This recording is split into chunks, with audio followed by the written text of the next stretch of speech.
Lord. పచ్చిక బయలని ఈ కార్యక్రమాన్ని వీక్షిస్తున్న మీ అందరికీ మన ప్రభువును రక్షకుడు అయినటువంటి యేసుక్రీస్తు నామంలో శుభములు తెలియజేస్తున్నాను.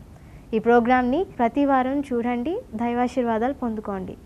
ఈ సమయంలో మన దైవజనులు రెవరెండ్ డీజీ స్వరూప్ బాబు గారు వాక్య వర్తమానాన్ని అందిస్తారు. ప్రభు అయిన యేసుక్రీస్తు శ్రేష్టమైన నామంలో పచ్చిక బయలు వీక్షకులందరికీ కూడా శుభములు తెలియజేస్తున్నాను.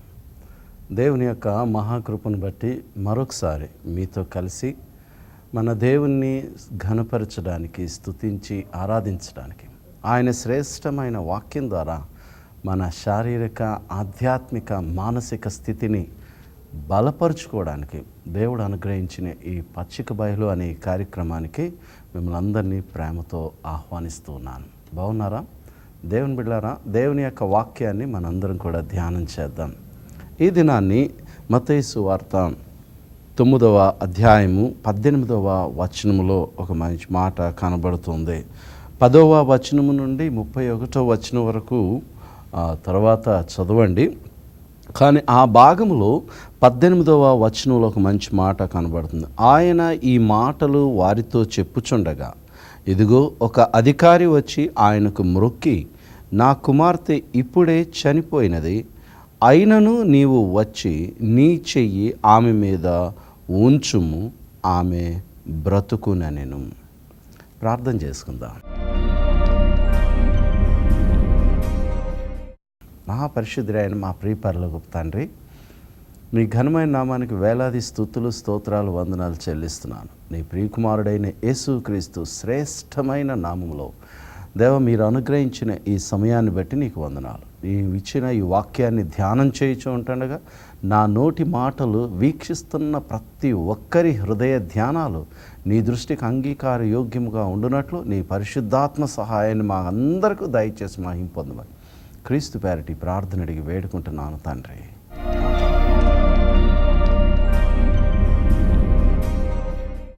ప్రభునందు ప్రియ దేవుని బిడ్డలారా, దేవుని వాక్యాన్ని ధ్యానం చేద్దాం. ఈ మత్తయి సువార్త 9వ అధ్యాయములో ఈ 10వ వచనము నుండి 31వ వచనం వరకు ఉన్నటువంటి భాగాల్లో చాలా ప్రాముఖ్యమైనటువంటి వాక్య భాగాల్లో 18వ వచనములో ఒక ప్రత్యేకత ఉంది. ఆ విషయాలను మనము ధ్యానం చేద్దాం. 18వ వచనాన్ని మనం చూసినట్లయితే ఆయన అంటున్నాడు, ఇదిగో ఒక అధికారి వచ్చి ఆయనకు మ్రొక్కి, నా కుమార్తె ఇప్పుడే చనిపోయింది, అయినను నీవు వచ్చి నీ చెయ్యి ఆమె మీద ఉంచుమని ఆమె బ్రతుకునెను. దేవుని బిడ్డారా, ఈ వచనంలో ఎన్నో నిగూఢమైనటువంటి సత్యాలు మనకు కనబడుతున్నాయి. ఒక్కొక్కటి మనము ఆలోచన చేద్దాం. ఈ వచనంలో చూసినట్లయితే ఒక అధికారి వచ్చి అనే మాట అక్కడ కనబడుతుంది. ఒక అధికారి వచ్చి, ఒక అధికారి అని అంటే యూదా సాంప్రదాయంలో ఉన్నటువంటి ఒక అధికారి. యూదా మతంలో అతడు ఒక సునగోగుల్లో అధికారిగా అతడు చలామణి అవుతున్నటువంటి వ్యక్తి. అధికారి అనగానే ఆయన యొక్క పరిస్థితులు ఎలా ఉంటాయో ఒకసారి ఆలోచించేయండి. ఆయన యొక్క స్టేటస్ కానీ, ఆయన ఆర్థిక పరిస్థితులు కానీ, ఆయన యొక్క విలువలు కానీ, ఆయనకున్నటువంటి పరిస్థితులు అన్నీ కూడా మనం గమనించినట్లయితే అందరి అవసరాలు తీర్చగలిగేటువంటి పై స్థాయిలో ఉన్నటువంటి వాడే అధికారి అని అనగా. కాబట్టి అలాంటి అధికారి యేసుక్రీస్తు ప్రభు దగ్గరికి వచ్చి ఒక గొప్ప సమస్యతోటి ఆయన దగ్గరికి వచ్చి యేసుక్రీస్తు దగ్గర కనబడడం జరుగుతుంది. దేవుని బిడ్డారా, చాలామందికి చాలా సమస్యలు అనేటువంటివి వస్తూ ఉంటుంటాయి. జీవితంలో ప్రతి ఒక్కరికి కూడా సమస్యలు అనేటువంటివి ఉన్నాయి. అలాగే ఈ అధికారికి కూడా ఉన్నాయి. అధికారులకు సమస్యలు ఉండవు, లేకపోతే చిన్నోళ్ళకి సమస్యలు ఉంటాయని అనుకోవడానికి వీల్లేదు. చాలామందికి చాలా సమస్యలు ఉన్నాయి. సమస్యాత్మకమైనటువంటి జీవితాలను జీవిస్తున్నటువంటి వారు అనేక మంది ఈ లోకంలో ఉన్నారు. దేవుని బిడ్డలారా, అలాగే ఈ అధికారికి కూడా ఒక సమస్య ఉంది. ఆ సమస్యను బట్టి ఆయన గారు యేసుక్రీస్తు దగ్గరికి రావడమే విశేషం. ఎందుకనంటే దేవుని బిడ్డలారా, అతడు యేసుక్రీస్తు దగ్గరికి రావడం వలన ఒక గొప్ప విషయం ఏంటంటే ఆయన సమస్యకు పరిష్కారం అక్కడే దొరుకుతుంది. యేసులోనే తన సమస్యకు పరిష్కార మార్గము దొరుకుతుంది అనేటువంటి సత్యము ఆయన రాక ద్వారా అర్థమవుతుంది. అర్థం చేసుకోండి కూడా. దేవుని బిడ్డలారా, ఆలోచన చేయండి. మన జీవితాల్లో చాలామందికి చాలా సమస్యలు వచ్చినప్పుడు వారు వారి సమస్యలను షేర్ చేసుకోవడానికి, చెప్పుకోవడానికి ఎవరెవరి దగ్గరకో వెళుతూ ఉంటుంటారు. లోకంలో ఉన్నటువంటి మనుషులు అందరి దగ్గరికి వెళుతూ ఉంటుంటారు. సమస్యలు అనేటువంటివి అందరికీ వస్తాయి. పెద్దవాళ్ళకి, చిన్నవాళ్ళకి, పిల్లలకి, ముసలివాళ్ళకి, బలహీనమైనటువంటి వారు అందరికీ కూడా సమస్యలు అనేటువంటివి వస్తూ ఉంటుంటాయి. కానీ దేవుని బిడ్డలారా, ఈ అధికారికి వచ్చినటువంటి సమస్యను బట్టి, ఆయన వచ్చిన విధానాన్ని బట్టి మనకొక మంచి మార్గాన్ని ఆయన తెలియచేస్తున్నాడు. ఎందుకనంటే సమస్యల చేత సతమతమవుతున్నటువంటి వారులారా, నాలాగే యేసు క్రీస్తులో మీరు ట్రై చేస్తే బాగుంటుంది అనేటువంటి సత్యాన్ని ఆయన అక్కడ తెలియచేస్తున్నట్లుగా మనము గమనించవచ్చు. దేవుని సంగమా, దేవుని బిడ్డలారా, జాగ్రత్తగా గమనించినట్లయితే ఈ సమస్య వచ్చినప్పుడు చాలామంది అనుకుంటా ఉంటుంటారు, దేవుని దగ్గరికి వెళ్ళాలి అనేటువంటి ఆలోచన వారికి రాదు. కీర్తనల గ్రంథంలో మనం చూస్తే 16వ అధ్యాయంలో 2వ వచనంలో అంటాడు దావీదు భక్తుడు, నీవే ప్రభుడవు, నీకంటే నాకు క్షేమాధారం ఏదియూ లేదని నేను యెహోవాతో నేను మనవి చేయుదును అని అంటున్నాడు. అవును దేవుని బిడ్డలారా, దేవుని దగ్గరికి రావడంలో ఉండే క్షేమము వేరు, దేవుని దగ్గరికి రావడంలో కలిగే సంక్షేమము కూడా వేరు. కనుక ప్రతి ఒక్కరు కూడా యేసుక్రీస్తు దగ్గరికి రావడానికి, అనేక మంది తరలి రావడానికి, అనేక మంది యేసుక్రీస్తులో జీవించడానికి వారు వస్తున్నారు అంటే దానికి కారణం క్షేమము, సంక్షేమము యేసుక్రీస్తులోనే ఉంది అనే విషయాన్ని గమనించవచ్చు. ఇక్కడ ఇంకొక విషయాన్ని మనం గమనించవచ్చు. ఆ వచ్చిన వాడు సామాన్యమైనటువంటి వ్యక్తి కాదు, ఒక అధికారి. ఎక్కడి నుంచి వచ్చినాడు? యూదా మతములో నుండి అతడు అధికారిగా సునగోగుల్లో పనిచేస్తున్నటువంటి ఒక అధికారిగా ఉన్నటువంటి వ్యక్తి. అంటే ఇక్కడ ఒక విషయం ఏంటంటే, తన మతములో లేనిది యేసులో ఉంది అనే సత్యాన్ని అతడు తెలియచేస్తున్నాడు. తన మతములో దొరకని సత్యం అంటే, తన మతములో అతడు ఒక అధికారిగా ఉన్నాడు కానీ, క్యాజువల్గా నామకహ ఉన్నాడు కానీ, తన మతములో దొరకనటువంటి ఆ సమస్యకు పరిష్కారం తన మతంలో కానీ, తనున్నటువంటి పరిస్థితుల్లో కానీ దొరకనటువంటి ఆ పరిష్కారాన్ని యాయిరు అనేటువంటి ఆ వ్యక్తి యేసుక్రీస్తులో వెతుకుతూ ఉన్నాడు. యేసుక్రీస్తులోనే దొరికింది కూడా. కనుక దేవుని బిడ్డలారా, మనము గమనించినట్లయితే నేటి దినాల్లో చాలామంది ఈ మత ప్రభావాలతోటి మత ఛాందస్సులుగా ఉండిపోయినటువంటి ప్రతి ఒక్కరు కూడా గ్రహించవలసిన విషయం ఏంటి అని అంటే, మనకు చాలా సమస్యలు ఉన్నాయి. కుటుంబంలో చాలా సమస్యలు ఉన్నాయి, ఆఫీసుల్లో చాలా సమస్యలు ఉన్నాయి. నాకు చాలామంది ఫోన్లు చేస్తూ ఉన్నారు, మా ఆఫీసుల్లో, హాస్పిటల్లో మాకు చాలా ప్రాబ్లమ్స్ ఉన్నాయి, కుటుంబంలో చాలా ప్రాబ్లమ్స్ ఉన్నాయని. నిజమే దేవుని బిడ్డలారా, ఈ సమస్యలన్నిటికి పరిష్కార మార్గం యేసుక్రీస్తులోనే ఉంది, మతములో కాదు. యేసుక్రీస్తు మత నాయకుడిగా చూడడానికి ప్రయత్నం చేయకండి. ఆయన మన సమస్యలకు సరైన మార్గదర్శి అనేటువంటి ఆలోచన చేయాలని ప్రభు పేరట మనవి చేస్తున్నాను.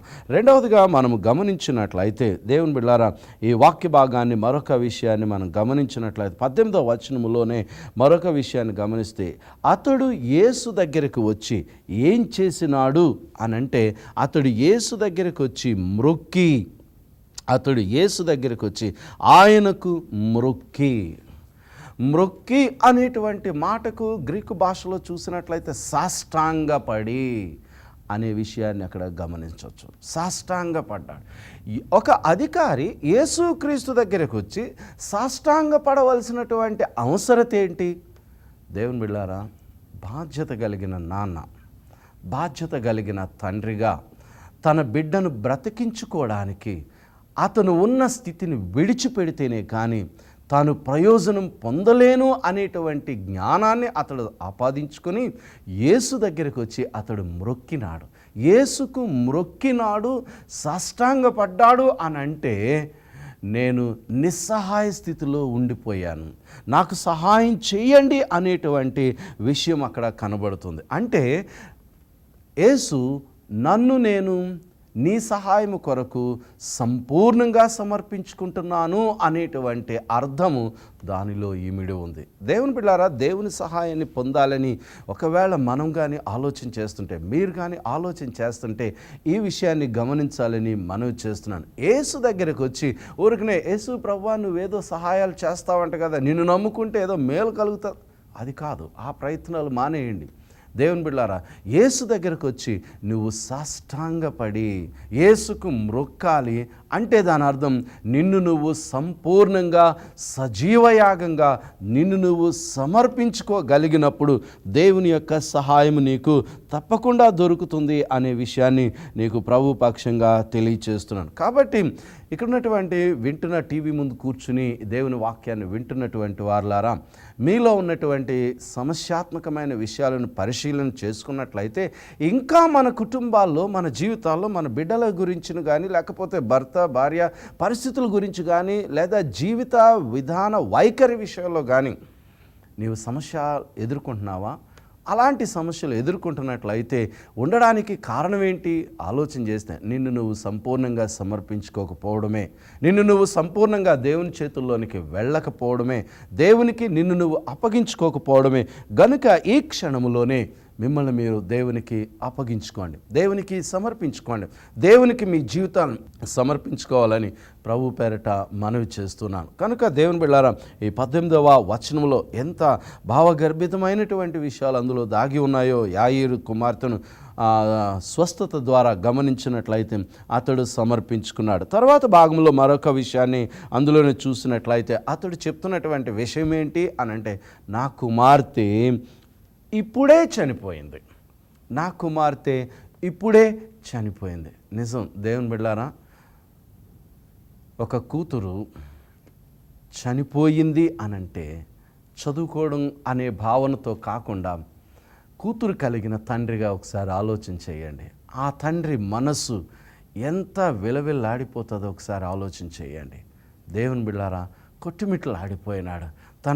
తన కూతురు చనిపోయింది అనే విషయానికి ఏం చేయాలో అర్థం కానటువంటి పరిస్థితుల్లో దేవుని బిడ్డలారా అతడు ఆమెను గురించి చాలా స్ట్రగుల్ అవుతున్నాడు, చాలా వేదన చెందుతున్నాడు. ఈ మాటల్లో ఉన్నటువంటి ప్రత్యేకత ఏంటి అనంటే, నా కూతురు ఇప్పుడే చనిపోయింది.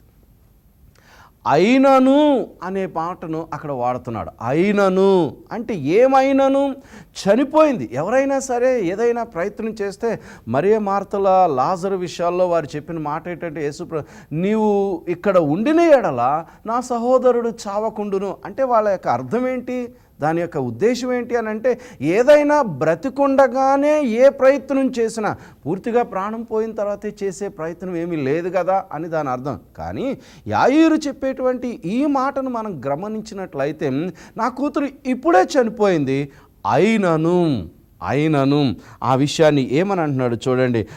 ఆ ప్రత్యేకతను మనం గమనించినట్లయితే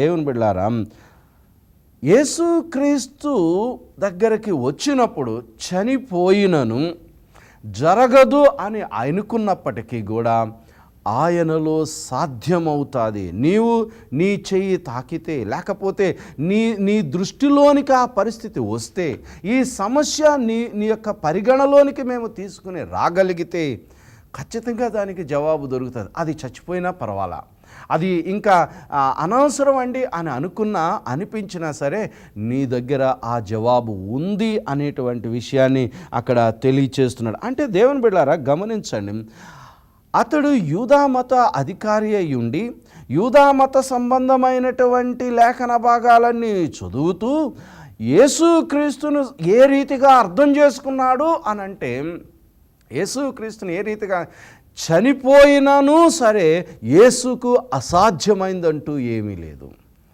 చనిపోయిన మృతమైపోయినా సరే, అది కూతురైనా కుటుంబమైనా సరే, సంఘమైనా, సేవ అయినా సరే, ఏదైనా సరే జీవితంలో నువ్వు కోల్పోయింది, నష్టపోయింది, చచ్చిపోయింది ఏదైనా సరే యేసులో మరలా తిరిగి జీవం పోసుకుంటుంది అనేటువంటి సత్యాన్ని ఇక్కడ తెలియచేస్తున్నాడు. దేవుని బిడ్డలారా, చాలా కాలం నుంచి ఒకవేళ మీ జీవితంలో ఇది అనుకున్నాను, ఇది జరగలేదు, ఇక జరగదు అని ఒకవేళ నిస్సహాయపడుతున్నావా, లేకపోతే నిరాశ చెందుతున్నావా, లేకపోతే నిర్జీవంగా నీరు గారిపోయావా? యాయీరు అలా చేయలేదు. తన కుమార్తె ఇప్పుడే చనిపోయింది అని అన్నప్పుడు దేవుని బిడ్డలారా, ఆయన గారిలో ఉన్నటువంటి ఒక గొప్ప విశ్వాసాన్ని మనం గమనిస్తే, కూర్చుని కూతురు దగ్గర ఏడవలసిన దానికి బదులు నెత్తి నోరు కొట్టుకుని ఆయన వేదన చెందవలసినటువంటి ఆ తండ్రి యేసు దగ్గరికి పరిగెత్తుకుంటూ వచ్చినాడు. తన హృదయ విదారకమైనటువంటి వేదనతోటి తన శరీరం మనసు అంతా నిండిపోయినా సరే, ఆ పరిస్థితుల్లో తన యొక్క మానసిక స్థితిని గమనించినట్లయితే నేను చేస్తున్న ప్రయత్నం కరెక్టేనా అనే ప్రశ్నలు, అనుమానాలు ఆయన మనసులోనికి వచ్చినప్పటికీ కూడా తన మనసును నిర్ధారణ చేసుకున్నాడు. యేసే జవాబు. ఈ నా సమస్యకు, ఈ నా కుటుంబ సమస్యకు, ఈ నా జీవితంలో ఎదురైనటువంటి ఈ సమస్యకు, నా ఒక్కగానొక్క కూతురు, నాకు ఒక్కగానొక్క బిడ్డ చనిపోయినటువంటి ఈ పరిస్థితుల్లో యేసే జవాబు అనేటువంటి సత్యాన్ని క్రైస్తవ లోకానికి, ఈ లోకానికి తెలియచేస్తూ ఉన్నాడు. దేవుని బిడ్డలారా, టీవీ ముందు కూర్చుని మామూలుగా దేవుని వాక్యాన్ని చూస్తూ ఉండడానికి ప్రయత్నం చేయకండి.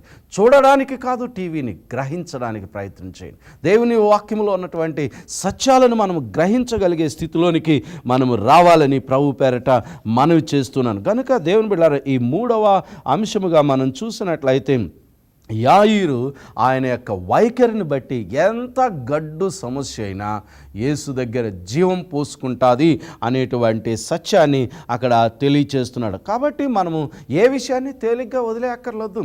ఇది జరగదండి అని వేదన చెందనక్కర్లేదు. నా దగ్గరికి నాకు వచ్చేటువంటి ఫోన్స్ అన్నిటిలో కూడా చాలామంది మాకు డబ్బులు ఇవ్వాలండి, లేకపోతే వస్తువులు రావాలండి, మా పిల్లోడు చదువుతా లేదండి, మాట వింటలేదండి, నా కుటుంబ పరిస్థితి ఇలాగ అయిపోయిందండి అని అనుకుంటూ ఉన్నారు. కానీ ఎంత గడ్డు సమస్య అయినా సరే ఇది పరిష్కారం కాదు, అతను మారడు, ఈ తాగుడి నుంచి అతడు బయటికి రాలేడు, ఈ యొక్క పరిస్థితుల్లో నుంచి అతడు ఈ పాపంలో నుంచి బయటికి రాలేడు అనేటువంటి నిరాశ చెంది అలా వదిలేయకండి.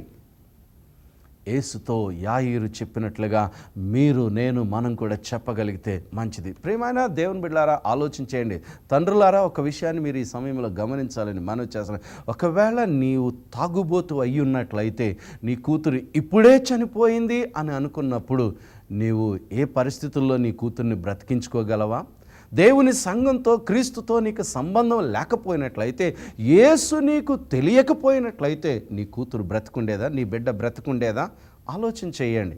నీవు చాలామంది తాగుడుకు బానిసలు అయిపోయి ఎక్కడ పడితే అక్కడ విచ్చలవిడిగా జీవిస్తూ ఉన్నారు, పడిపోతూ ఉన్నారు. నేను ఒకసారి ఒక ప్రయాణం చేస్తూ ఉంటానుగా, ఒక చిన్న బిడ్డ, ఆడపిల్ల పడిపోయి తాగేసి పడిపోయిన వాళ్ళ నాన్న దగ్గర కూర్చుని తట్టుతూ లేపుతూ ఉంది.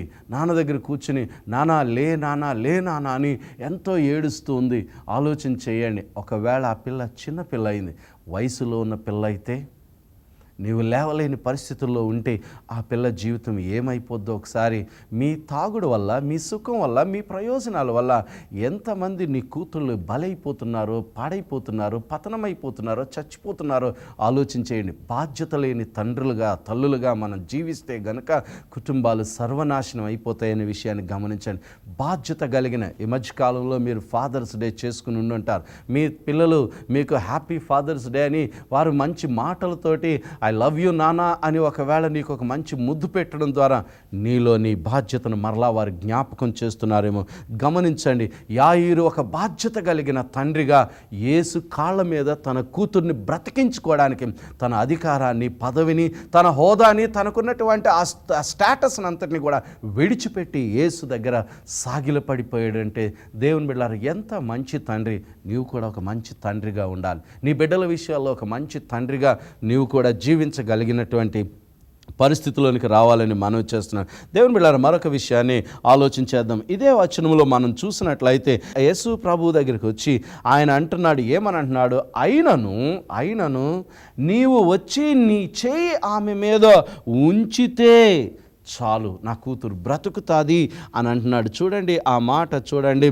అయినను నీవు వచ్చి నీ చెయ్యి ఆమె మీద ఉంచుము, ఆమె బ్రతుకును. ఎంత మంచి, ఆమె నీ చెయ్యి ఉంచు అని అన్నాం. అంటే ఇక్కడ యేసుక్రీస్తుకు ఇచ్చేటువంటి ఆ ప్రాధాన్యత గమనించినట్లయితే నీ చెయ్యికున్న ప్రత్యేకత అదే.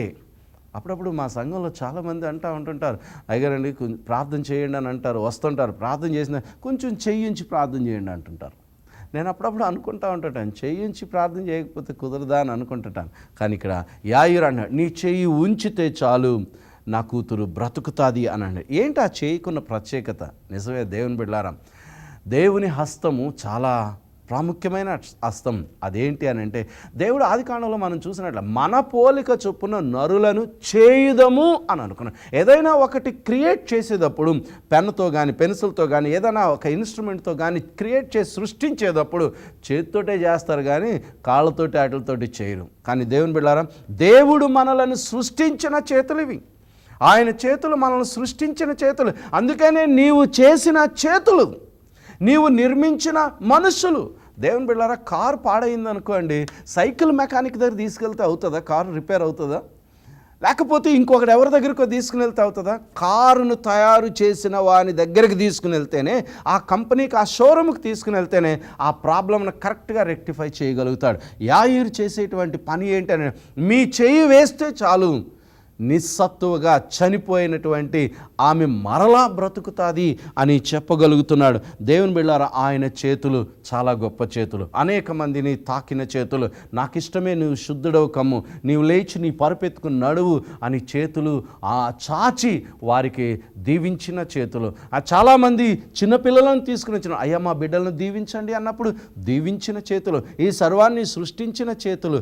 దేవుని బిడ్డలారా, ఇంత గొప్ప చేతులు, ఈ చేతుల యొక్క విలువను అర్థం చేసుకున్నటువంటి యాయీరు ఏమని అంటున్నాడు? నీ వచ్చి నీ చేతులు చాచితే చాలు, నీ చెయ్యి ఆ బిడ్డ మీద ఉంచితే చాలు, ఏ దుష్ప్రభావాల వల్ల నా కూతురు చచ్చిపోయిందో, ఏ వ్యాధి బాధల వల్ల చనిపోయిందో, నీ చెయ్యి తాకగానే ఆ దుష్టశక్తుల ప్రభావం నుంచి ఆమె బయటికి రాగలుగుతుంది, లేదా ఆ వ్యాధి నుంచి బయటికి రాగలుగుతుంది, చివరిగా మరణములో నుంచి జీవములోనికి వస్తుంది అనేటువంటి గొప్ప సత్యాన్ని తెలియచేస్తున్నాడు. దేవుని బిడ్డలారా, చాలామందితో షేక్ హ్యాండ్ ఇచ్చుకున్నావు, కానీ యేసుతో షేక్ హ్యాండ్ ఇచ్చావా?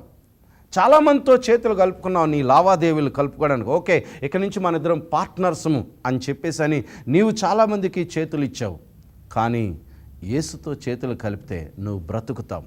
యేసుతో నీవు చేతులు కలిపితే నీవు జీవం పోసుకుంటాం.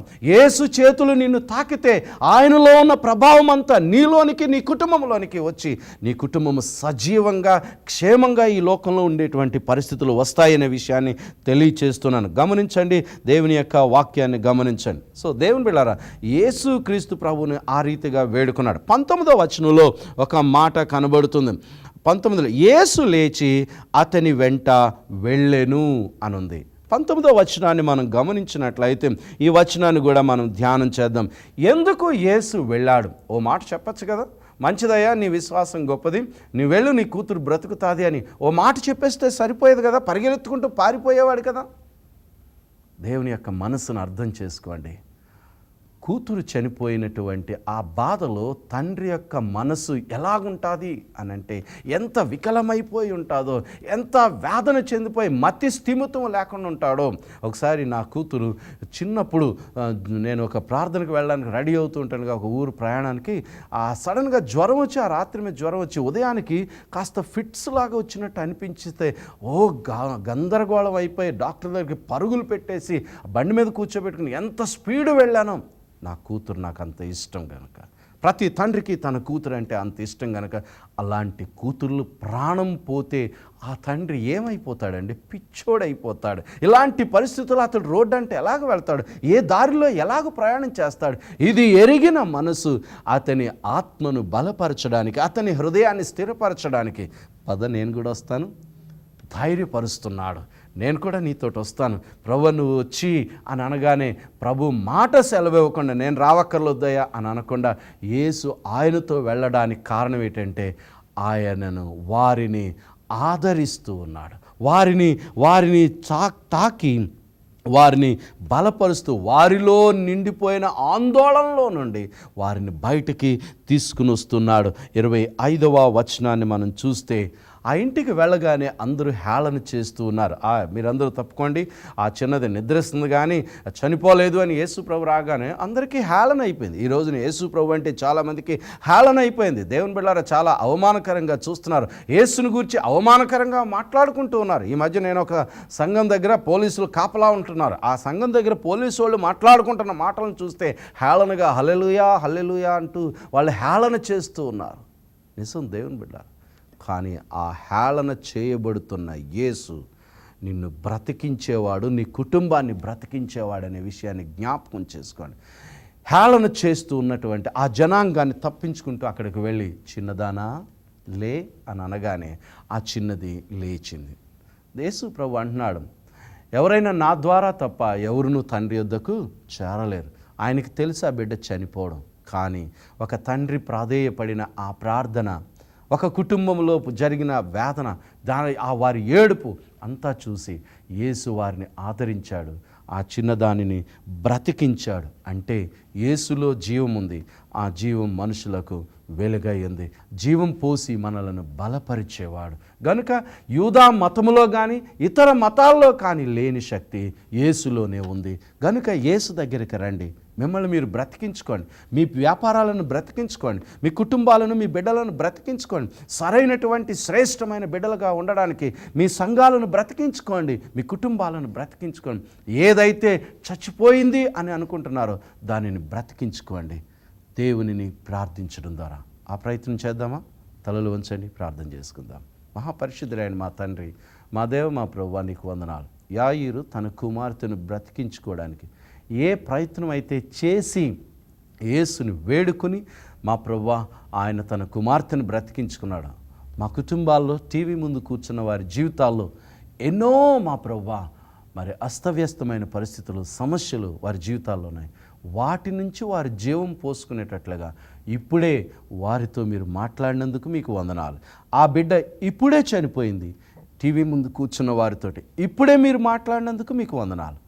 నాయన, వారి ఇళ్లల్లో మీరు ఉండి నిర్జీవమైపోయిన ప్రతి దానికి జీవం వచ్చినట్లుగా యేసు మా ఇంట్లోనికి రండి, మా బ్రతుకుల్లోనికి రండి, మా హృదయాల్లోనికి రండి, మాతో జీవించండి అని ఎంతమంది అయితే చెప్పగలుగుతున్నారు, ఎంతమంది అయితే కన్నీరు గారుస్తున్నారో వారందరితో మీరుండండి, బలపరచండి, బ్రతికించండి, జీవం పోయండి. నాయన, జీవం పోసుకున్న ప్రతి ఒక్కరూ కూడా మా ప్రభువా దేవా మీకే వందనాలు చెల్లిస్తున్నాను. వారందరూ నీకు మహిమకరంగా ఉండేటట్లు చేయండి. ఎక్కడైతే హేళన చేయబడ్డాడో ఆ సమాచారము దేశమంతటా వ్యాపించిందంట. ఆ దేశమంతటా ఆ సమాచారం వ్యాపించిందంట. భారతదేశంలో అనేక మంది జీవితాల్లో మీరు చేసిన మేలులు చాలామంది గుట్టు చప్పుడుగా దాచిపెట్టుంచారు నాయన.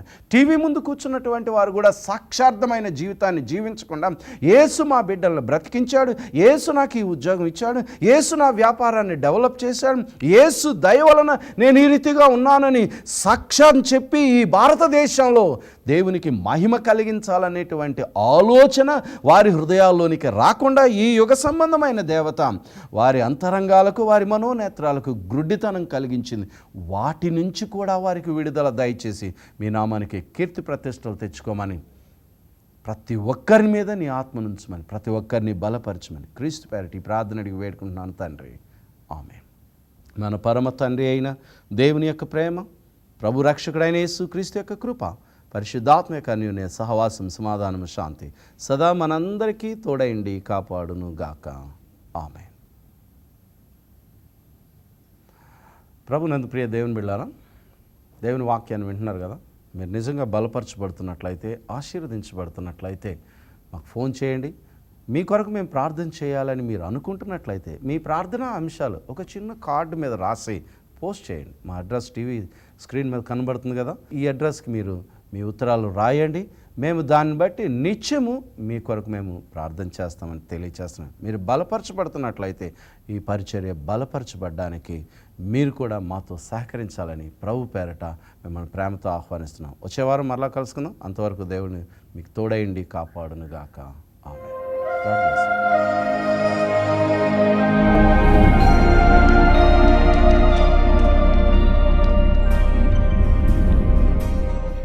దైవజనులు అందించినటువంటి వర్తమానాన్ని మీరు విన్నారు కదా.